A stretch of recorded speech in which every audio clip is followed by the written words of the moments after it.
ಓಂ cream ಶ್ರೀಂ Shri Vasavi ಕನ್ಯಕಾದೇವಿ ಪುರಾಣ ಪಂಚದಶಾಧ್ಯಾಯ. ಶ್ರೀ ವಾಸವಿ ದೇವಿಯ ವಿಶ್ವರೂಪ ದರ್ಶನವನ್ನು ಕುರಿತು ಹಾಗೂ ದ್ಯುತ್ತರ ಶತಗೋತ್ರೀಯರಾದ ಆರ್ಯವೈಶ್ಯ ದಂಪತಿಗಳು ವಾಸವಿ ಕನ್ಯಕೆಯೊಡನೆ ಅಗ್ನಿಯಲ್ಲಿ ಪ್ರವೇಶಿಸಿ ಪರಂಧಾಮವನ್ನು ಸೇರಿದ ವಿಧಾನವನ್ನು ಕುರಿತು ಸಾಲಂಕಾಯನರು ಮಣಿಗುಪ್ತಾದಿಗಳಿಗೆ ವಿವರಿಸಿ ಬಳಿಕ ಇನ್ನೂ ಹೀಗೆ ಮುಂದುವರೆಸಿ ಹೇಳತೊಡಗಿದರು. ಎಲೆ ಮಣಿಗುಪ್ತಾದಿಗಳೇ, ಅಲ್ಲಿ ಪದ್ಮ ಶಯನವನ್ನು ಬಿಟ್ಟು ಪರಿಚಾರಕರು ಮುಂದೆ ನಡೆಯಲು ಭೂಪ ವಿಷ್ಣುವರ್ಧನನು ಆನೆಯನ್ನೇರಿ ಕುಳಿತು ಚತುರಂಗ ಬಲಗಳಿಂದ ಸೇವೆ ಮಾಡಿಸಿಕೊಳ್ಳುತ್ತಾ ಸಂತೋಷದಿಂದ ಪ್ರಯಾಣ ಮಾಡುತ್ತಾ ಸೂರ್ಯೋದಯ ಕಾಲಕ್ಕೆ ಭಗ್ನವೆಂಬ ಹೆಸರಿನ ಪುರವನ್ನು ಸೇರಿದನು. ಆಗ ಆ ಸಮಯದಲ್ಲಿ ಪೆನುಗೊಂಡೆಯಿಂದ ಬರುತ್ತಿದ್ದ ದೂತರು ಚಕ್ರವರ್ತಿಗೆ ದಾರಿಯಲ್ಲಿ ಎದುರು ಬಂದು ರಾಜನ ಬಳಿ ಸಾರಿ ಶಿರವಾಗಿ ಅಂಜಲಿಬದ್ಧರಾಗಿ ನಿಂತರು.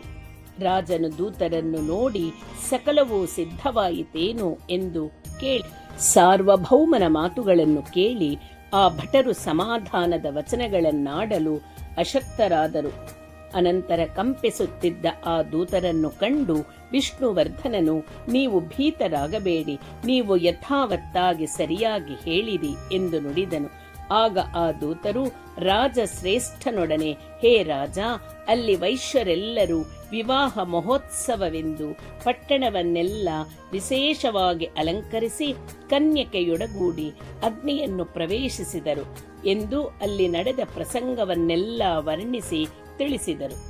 ವಿಷ್ಣುವರ್ಧನನ ದುರ್ಮರಣ, ಯುವರಾಜನ ಪರಿತಾಪ.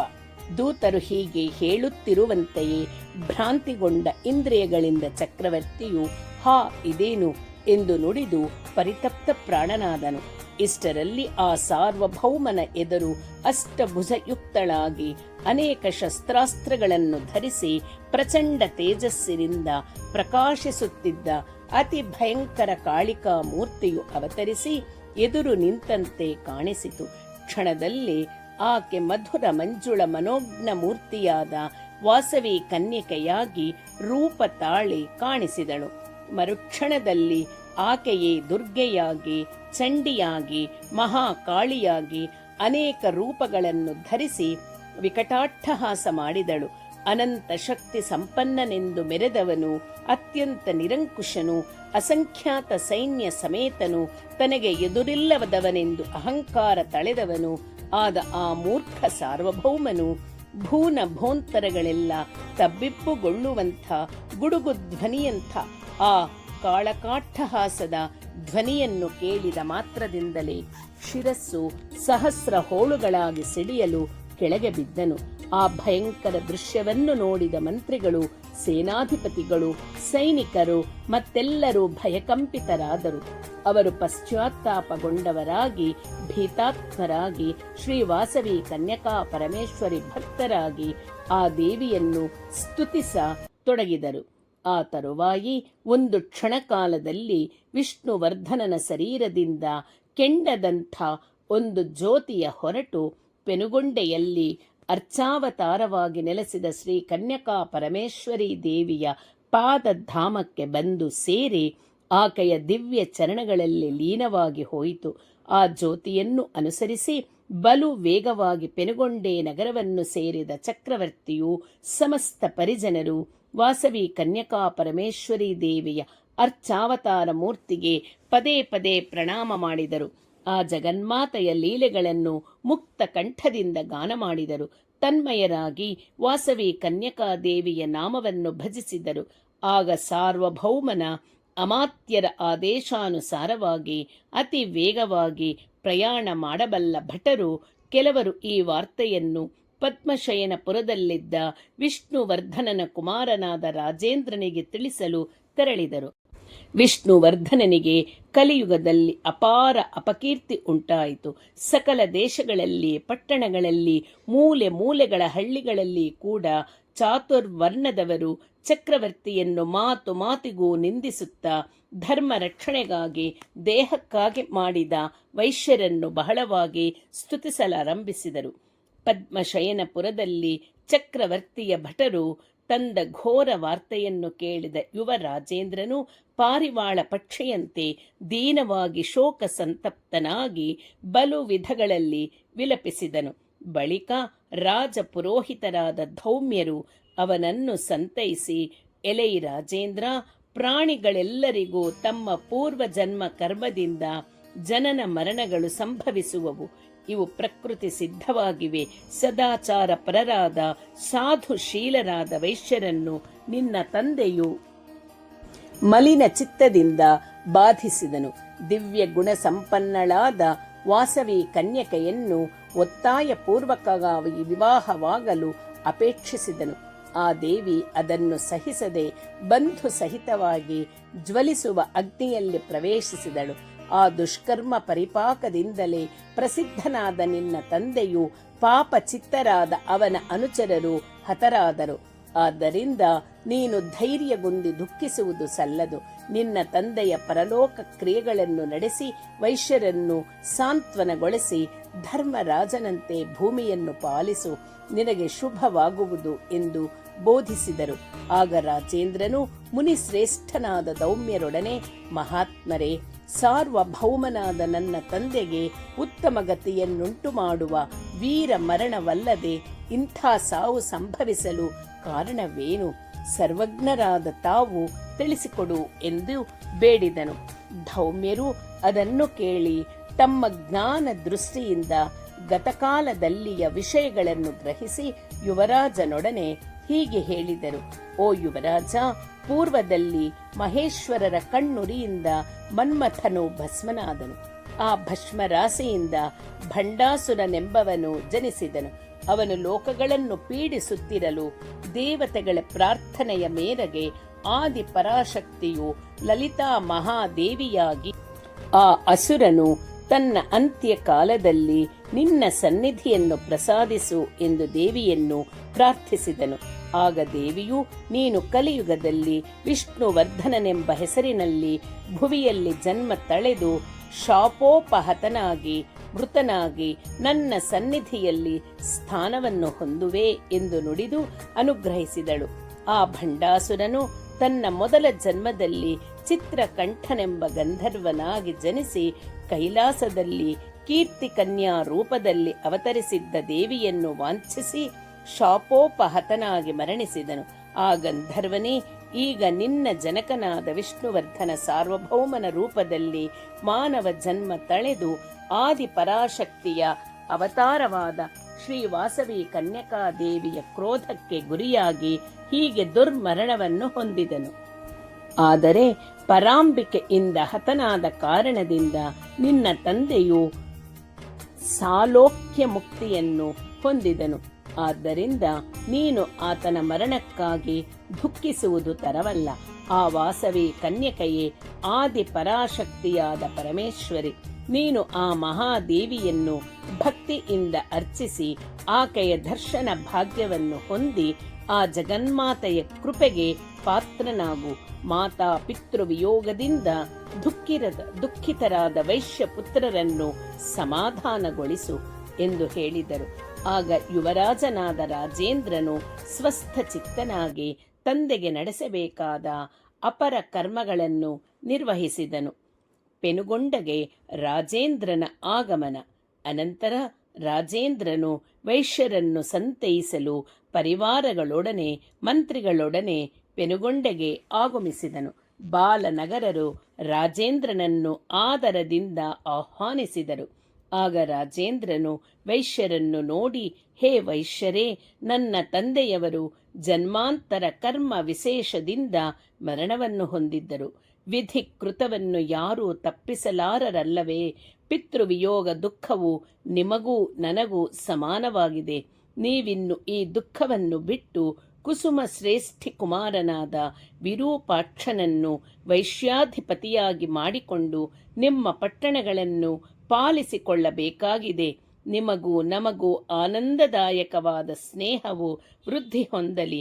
ನನ್ನ ರಾಜ್ಯದಲ್ಲಿಯ 1/4 ಭಾಗವನ್ನು ನಿಮಗೆ ನಾನು ನೀಡುವೆನು. ವಿಷ್ಣುವರ್ಧನನ ಕುಮಾರನಾದ ರಾಜ ನರೇಂದ್ರನು ಕಾಶಿಗೆ ಹೋಗುತ್ತಿದ್ದ ವೈಶ್ಯಕುಮಾರರನ್ನು ಕಂಡು ತನ್ನ ತಂದೆಯ ತೃಪ್ತಿಗಾಗಿ ಕ್ಷಮಾಭಿಕ್ಷೆಯಲ್ಲಿ ಬೇಡುತ್ತಿರುವುದು. ವೈಶ್ಯಕುಮಾರರನ್ನು ಕಂಡು ತನ್ನ ತಂದೆಯ ತಪ್ಪಿಗಾಗಿ ಕ್ಷಮಾಭಿಕ್ಷೆಯಲ್ಲಿ ಬೇಡುತ್ತಿರುವುದು.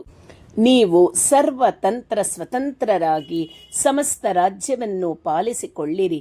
ನೀವು ಪಿತೃಗಳ ಋಣ ವಿಮುಕ್ತಿಗಾಗಿ ಗಯಾ ಕ್ಷೇತ್ರದಲ್ಲಿ ಪಿಂಡ ಪ್ರದಾನ ಮಾಡಿ ಹಿಂದಿರುಗಿ ಬರುವ ತನಕ ನಿಮ್ಮ ಭಾರ್ಯ ಪುತ್ರರ ವೃದ್ಧರ ಸಂರಕ್ಷಣೆಗಾಗಿ ತಕ್ಕ ಏರ್ಪಾಟುಗಳನ್ನು ಮಾಡುವೆನು. ನನ್ನ ರಾಜಧಾನಿಯಲ್ಲಿ ನಾನು ಪಟಕುಟೀರದಲ್ಲಿ ನೆಲೆಸಿ ವಾಸವಿ ಕನ್ಯಕಾ ದೇವಿಯನ್ನು ಸದಾ ಧ್ಯಾನಿಸುತ್ತಾ ನಿಮ್ಮ ಮರಳುವಿಕೆಗಾಗಿ ನಿರೀಕ್ಷಿಸುತ್ತಿರುತ್ತೇನೆ ಎಂದು ನುಡಿದು ಬಾಲವೈಶ್ಯರನ್ನು ಸನ್ಮಾನಿಸಿ ಅವರಿಂದ ಸನ್ಮಾನಿಸಲ್ಪಟ್ಟ ಪರಿವಾರ ಸಮೇತನಾಗಿ ತನ್ನ ಪಟ್ಟಣಕ್ಕೆ ಹಿಂದಿರುಗಿದನು. ಅನಂತರ ಆ ವೈಶ್ಯರು 11 ದಿನಗಳು ಪಿತೃ ಕಾರ್ಯಕ್ರಮಗಳನ್ನು ವಿದ್ಯುಕ್ತ ಪ್ರಕಾರದಲ್ಲಿ ನಡೆಸಿ ತಮ್ಮ ವೈಭವಾಧಿಕ್ಯತೆಯನ್ನು ಅನುಸರಿಸಿ ಬ್ರಾಹ್ಮಣೋತ್ತಮರಿಗೆ ದಾನಗಳನ್ನು ನೀಡಿ ಕನ್ಯಕೆಯರನ್ನು ಸುವಾಸಿನಿಯರನ್ನು ಪೂಜಿಸಿ ಪಿತೃಗಳಿಗೆ ಪಿಂಡ ಪ್ರದಾನ ಮಾಡುವುದಕ್ಕಾಗಿ ಗುರುಗಳೊಡನೆ ಸಹಸ್ರ ಬ್ರಾಹ್ಮಣರೊಡಗೂಡಿ ಕಾಶಿ ಯಾತ್ರೆಗೆ ಹೊರಟರು. ಮಾರ್ಗ ಮಧ್ಯದಲ್ಲಿ ಭಾಸ್ಕರಾಚಾರ್ಯರಿಂದ ಅನೇಕ ಪುಣ್ಯ ಕಥೆಗಳನ್ನು ಕೇಳುತ್ತಾ ಪರಮ ಪಾವನವಾದ ಪ್ರಯಾಗ ಕ್ಷೇತ್ರವನ್ನು ಸೇರಿದರು. ಸೂರ್ಯನು ಮಕರ ರಾಶಿಯನ್ನು ಹೊಂದಿರುವಾಗ ಅವರು ಗಂಗಾ ಯಮುನಾ ಸರಸ್ವತಿಗಳ ಸಮ್ಮಿಶ್ರಿತ ರೂಪವಾದ ತ್ರಿವೇಣಿ ಸಂಗಮ ತೀರ್ಥದಲ್ಲಿ ಸ್ನಾನ ಮಾಡಿ ಬ್ರಾಹ್ಮಣರಿಂದ ಪ್ರಯಾಗದಲ್ಲಿಯ ನದಿ ತೀರ್ಥ ಪ್ರಭಾವವನ್ನು ಕೇಳಿ ವಿವಿಧ ದಾನಗಳಿಂದ ವಿಪ್ರರನ್ನು ಸಂತೃಪ್ತರನ್ನಾಗಿಸಿ ಶಿವರಾತ್ರಿ ವ್ರತವನ್ನಾಚರಿಸಲು ಕಾಶಿ ಕ್ಷೇತ್ರಕ್ಕೆ ಸೇರಿಕೊಂಡು ಅಲ್ಲಿ ಪಂಚಾಕ್ಷರಿ ಮಂತ್ರ ಜಪವನ್ನು ಮಾಡುತ್ತಾ ರಾತ್ರಿ ಎಲ್ಲ ಜಾಗರಣೆ ಮಾಡಿ ಬಳಿಕ ಅಲ್ಲಿ 1 ತಿಂಗಳು ಕಳೆದು ಗಯೆಗೆ ಹೋದರು. ತರುವಾಯಿ ಆ ವೈಶ್ಯರು ಗಯಾ ಕ್ಷೇತ್ರದಲ್ಲಿ ಶಾಸ್ತ್ರೋಕ್ತ ವಿಧಿಯಲ್ಲಿ ತಿಲೋದಿಕ ಸಹಿತವಾಗಿ ಪಿಂಡಗಳನ್ನರ್ಪಿಸಿ ಪಿತೃದೇವತೆಗಳನ್ನು ಸಂತೃಪ್ತರಾಗಿ ಮಾಡಿದರು. ಗಯದಲ್ಲಿ ಬಾಲವೈಶ್ಯರಿಗೆ ವಾಸವಿ ಸಾಕ್ಷಾತ್ಕಾರ ಮತ್ತು ಯಂತ್ರ ಮಂತ್ರ ಬಿಂಬ ಪೂಜಾ ವಿಧಿಗಳನ್ನು ಕುರಿತು ಬೋಧನೆ. ಆಗ ಆಕಾಶಮಂಡಲದಲ್ಲಿ 4 ದಿಕ್ಕುಗಳಲ್ಲೂ ಆ ಬಾಲವೈಶ್ಯರ ಪಿತೃದೇವತೆಗಳು ಪ್ರತ್ಯಕ್ಷರಾಗಿ ಅವರನ್ನು ಆಶೀರ್ವಸಿದರು. ಪಿತೃ ಸಮುದಾಯ ಮಧ್ಯದಲ್ಲಿ ವಿದ್ಯುಲ್ಲತೆಯಂತೆ ಮಿನುಗುತ್ತಾ ಮಧುರ ಮಂಜುಳ ಮನೋಹರಾಕೃತಿಯಲ್ಲಿ ಶ್ರೀ ವಾಸವಿ ಕನ್ಯಕೆಯು ಪ್ರತ್ಯಕ್ಷಳಾದಳು. ಆಗ ವೈಶ್ಯರು ಆ ದೇವಿಯನ್ನು ಅನೇಕ ವಿಧಗಳಲ್ಲಿ ಕೊಂಡಾಡಿದರು. ಅವರು ಭಕ್ತಿಗೆ ಪ್ರಸನ್ನಳಾದ ವಾಸವಿ ಕನ್ಯಕೆಯು, ಎಲೈ ಮಕ್ಕಳೇ, ನಿಮ್ಮ ಭಕ್ತಿಯನ್ನು ನೋಡಿ ನಿಮ್ಮ ಪಿತೃಗಳೊಡನೆ ಕೂಡಿ ನಾನು ಅಪಾರವಾಗಿ ಸಂತೋಷಗೊಂಡೆನು. ನೀವು ಅನುದಿನವೂ ನನ್ನನ್ನು ಆರಾಧಿಸುತ್ತಾ ಸಮಸ್ತ ಸನ್ಮಂಗಳವನ್ನು ಹೊಂದಿರಿ. ಪ್ರತಿ ಮಾಸದಲ್ಲಾಗಲಿ 2 ತಿಂಗಳಲ್ಲಿ ಒಮ್ಮೆಯಾಗಲಿ ಉತ್ತರಾಯಣ ದಕ್ಷಿಣಾಯನಗಳಲ್ಲಿ ಎಂದಾದರೂ ಆಗಲಿ 1 ವರ್ಷದಲ್ಲೊಮ್ಮೆ ಆಗಲಿ ಶುಕ್ರವಾರದಲ್ಲಾಗಲಿ ನನ್ನ ಜನ್ಮ ದಿನೋತ್ಸವದಲ್ಲಾಗಲಿ ಕಲ್ಪೋಕ್ತ ಪ್ರಕಾರ ದೀಕ್ಷಾ ಪೂಜಾ ವ್ರತಾದಿಗಳಿಂದ ನನ್ನನ್ನು ಆರಾಧಿಸಿರಿ. ನನ್ನನ್ನು ಅರ್ಚಿಸುವವರಿಗೆ ಸಮಸ್ತ ಸಂಪತ್ತುಗಳನ್ನು ಪ್ರಸಾದಿಸುವೆನು. ಪರಿಶುದ್ಧ ಚರಿತ್ರೆಯುಳ್ಳ ಪಿತೃವಂಶವನ್ನು ಚೆನ್ನಾಗಿ ತಿಳಿಸಿಕೊಡುವ ಪ್ರಸಿದ್ಧವಾದ ಗೋತ್ರ ಪ್ರವರಾದಿಗಳನ್ನು ತಿಳಿದುಕೊಂಡು ವಂಶಾಭಿವೃದ್ಧಿಗಾಗಿ ಸಂಬಂಧ ಬಾಂಧವ್ಯಗಳನ್ನು ಮಾಡಿಕೊಳ್ಳಿರಿ. ನಿಮಗೀಗ ನನ್ನ ದಿವ್ಯ ಮಂತ್ರ ಬಿಂಬಾದಿಗಳನ್ನು ಕುರಿತು ಹೇಳುತ್ತಿರುವೆ, ಸಾವಧಾನದಿಂದ ಆಲಿಸಿರಿ.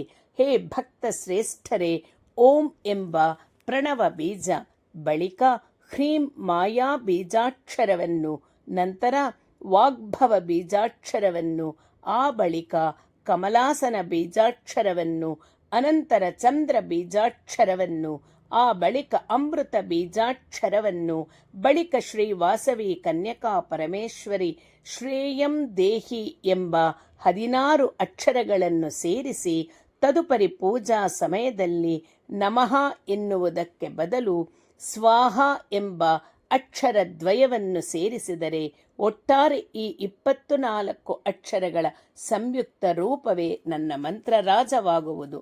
ಈ ಶ್ರೇಷ್ಠ ಮಂತ್ರವನ್ನು ಜಪಿಸುವವರಿಗೆ ಸರ್ವ ಸಂಪದಗಳು, ಸತ್ಸಂತಾನ ಭಾಗ್ಯವೂ ಅಲ್ಲದೆ ಅಂತ್ಯದಲ್ಲಿ ಮೋಕ್ಷವೂ ಲಭಿಸಬಲ್ಲದು. ಈ ಮಂತ್ರದಲ್ಲಿಯ ಮೊದಲ ಬೀಜಾಕ್ಷರ ಷಟ್ಕಕ್ಕೆ ಶ್ರೀ ವಾಸವಿ ಕನ್ಯಕೆ ಮಹ್ಯಂ ಸರ್ವ ಸೌಭಾಗ್ಯಂ ದೇಹಿ ದೇಹಿ ಸ್ವಾಹ ಎಂಬ 20 ಅಕ್ಷರಗಳ ಸೇರಿಸಿದರೆ ಅದು ಸರ್ವೋತ್ತಮವಾದ 26 ಅಕ್ಷರಗಳ ಪಾರಾಯಣ ಮಂತ್ರವಾಗುವುದು. ಈ ಮಂತ್ರ ಜಪದಿಂದ ಅನಂತ ಪುಣ್ಯವೂ ಲಭಿಸುವುದು. ಈ ನನ್ನ ಮಂತ್ರಗಳಿಗೆ ಸಂಬಂಧಿಸಿದ ಅಂಗನ್ಯಾಸ, ಕರನ್ಯಾಸಾದಿ ವಿಧಿಗಳನ್ನು, ಛಂದಸ್ಸು, ಋಷಿ, ಪ್ರಾಣ, ಶಕ್ತಿ, ಕೀಲಕಾದಿಗಳನ್ನು ಭಾಸ್ಕರಾಚಾರ್ಯರು ನಿಮಗೆ ವಿವರವಾಗಿ ತಿಳಿಸಿಕೊಡುವರು. ಇನ್ನು ನನ್ನ ಪೂಜಾ ಕ್ರಮವನ್ನು ಹೇಳುತ್ತಿರುವೆನು ಕೇಳಿ.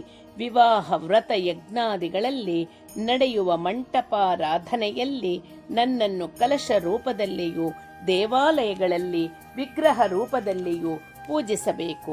ಕಲಶಗಳಲ್ಲಿ ನಾನು ಕ್ಷಣಿಕ ಎಂತಲೂ, ವಿಗ್ರಹಗಳಲ್ಲಿ ನಿತ್ಯ ಎಂತಲೂ ಕರೆಯಲ್ಪಡುತ್ತಿರುವೆನು.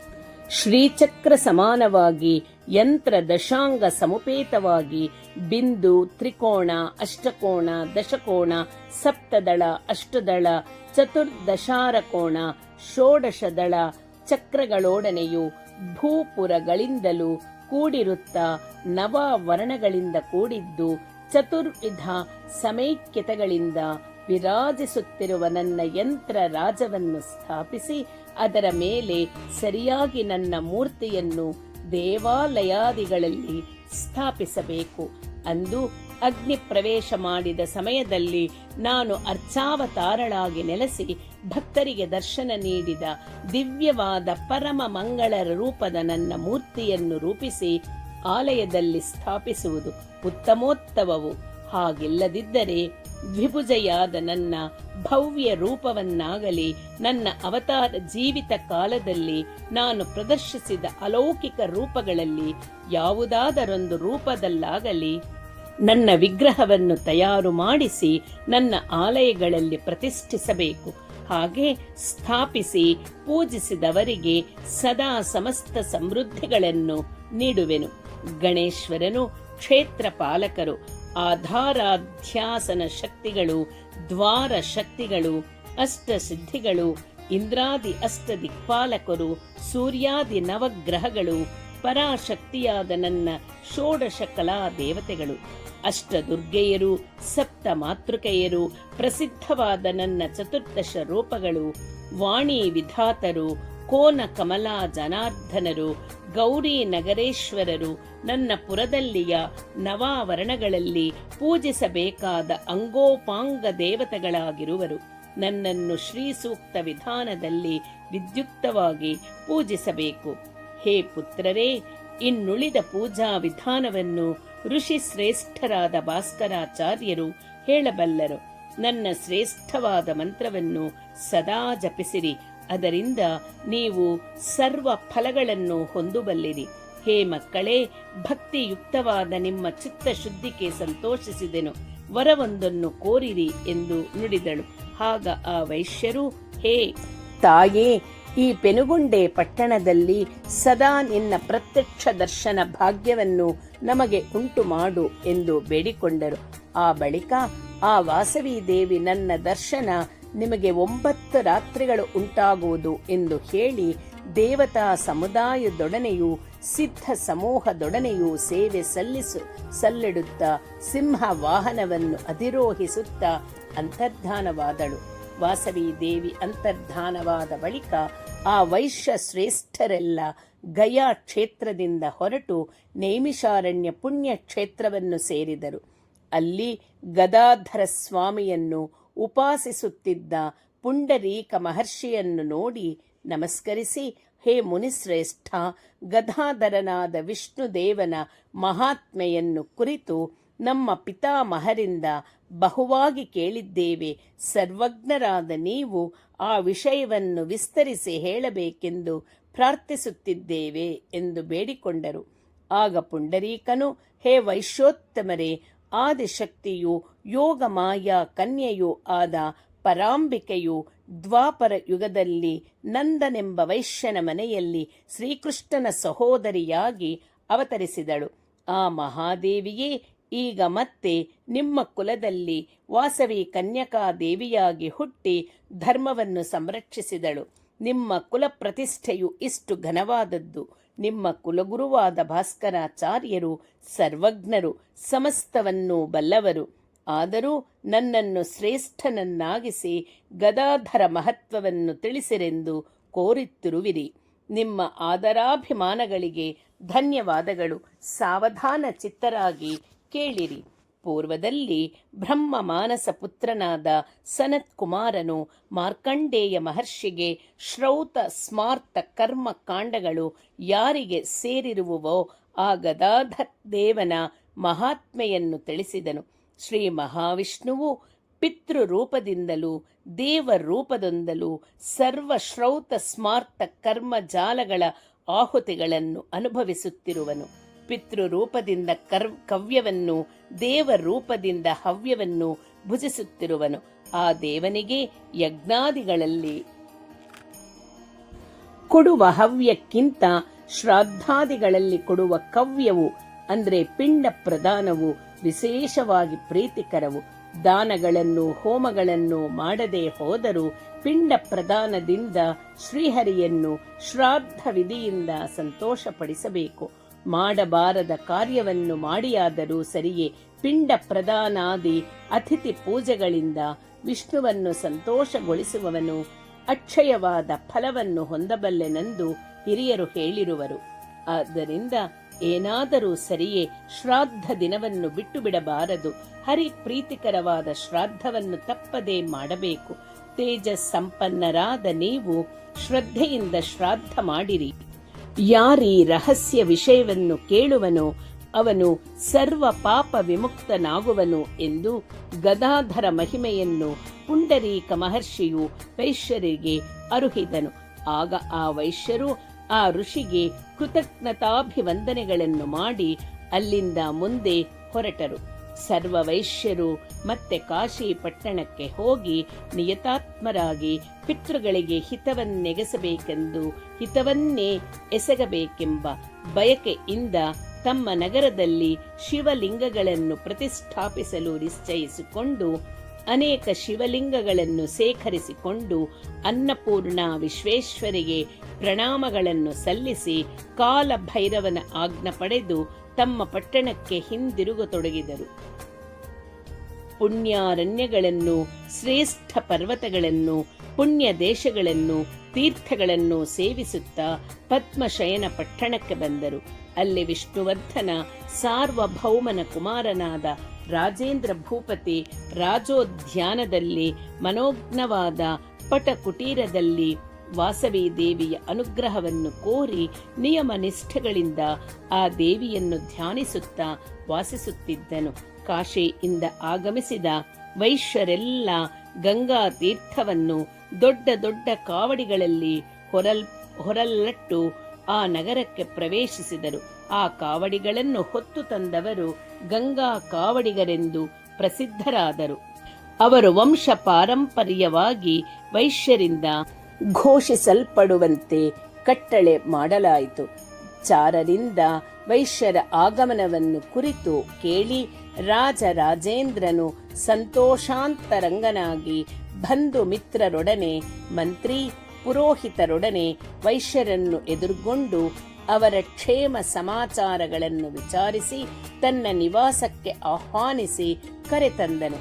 ರಾಜೇಂದ್ರನು ವಿರೂಪಾಕ್ಷನನ್ನು ಆಲಿಂಗನ ಮಾಡಿಕೊಂಡು, ಹೇ ಮಹಾವೀರ, ನೀವು ಬರುವ ತನಕ ನಾನು ಒಂದು ಹೊತ್ತು ಮಾತ್ರವೇ ಭುಜಿಸುತ್ತಾ ಭೂಶಯನ ಮಾಡುತ್ತಾ ಶ್ರೀ ವಾಸವಿ ದೇವಿ ಧ್ಯಾನ ನಿಮಗ್ನನಾಗಿ ಈ ಪಟಕುಟೀರದಲ್ಲಿ ವ್ರತದೀಕ್ಷೆಯಲ್ಲಿರುವೆ. ನಿಮ್ಮ ಪುಣ್ಯ ದರ್ಶನದಿಂದ ಪರಿಶುದ್ಧನಾದೆನು ಎಂದು ಸ್ನೇಹಾರ್ಧ ಹೃದಯದಿಂದ ನುಡಿದನು.